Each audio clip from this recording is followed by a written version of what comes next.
inaasahang sandali, nanguling ko ang FBI officer. Ganun, bago makatapos ang dalawa sa pagkubkob, itinaas ng FBI ang kanilang mga baril at nagpakawalan ng isa pang matinding suntok. Harapin ang malalakas na puwersang lumalaban sa sunog. Mabilis na pinasok ni Matt ang sasakyan sa imburnal. Sa tingin ko makakatakas ako sa ganitong paraan.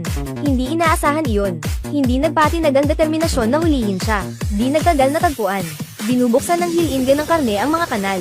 Nakikita ang panganib na unti-unting lumalapit. Direktang pinindot ni Matt ang accelerator sa buong throttle.